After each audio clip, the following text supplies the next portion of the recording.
Ilang video ng mga disgrasya sa kalsada ang viral sa social media.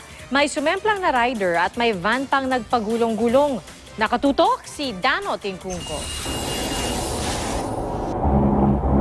Kita sa dashboard camera ang pagbiyahe ng isang van sa Star Tollway sa Batangas. Unti-unti itong pumunta sa kanang lane. Hindi makita sa video kung nakasignal ito. Isa pang van na mabilis ang takbo sa kanang lane ang pilit inunahan ng unang van. Nagkasagaya ng mga ito, ang pangalawang van nagpagewang-gewang saka nagpagulong-gulong. Ang nakagit-gitang van hindi man lang huminto sa nadisgrasya niya.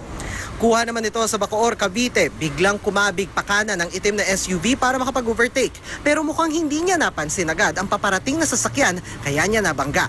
Sa video namang ito nawala ng balanse ang isang traffic enforcer. Pinara at pinatabi niya ang uploader ng video. Sabi ng traffic enforcer,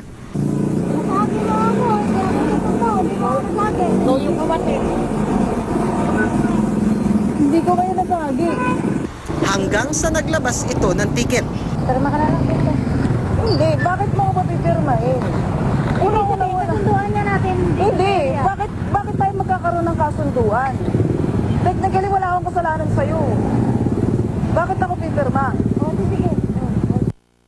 Nauwi naman sa disgrasya ang tila pagpapasikat ng rider na ito sa Tanay Rizal. Hindi malinaw kung saan bumangga ang rider, pero rinig ang malakas na pagkabasag ng salamin ng motor. Gumulong pa sa kalsada ang rider na namilipit sa sakit. Muntik namang masalpok ng tanker na ito ang sasakyan ng uploader. Nag-overtake ang tanker sa isang tricycle. Lubhang delikado ang ginawa ng tanker pero bawal naman ang tricycle sa highway.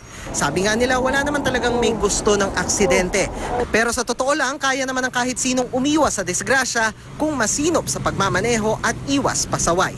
Dano Tingkungko, Nakatutok, 24 Oras.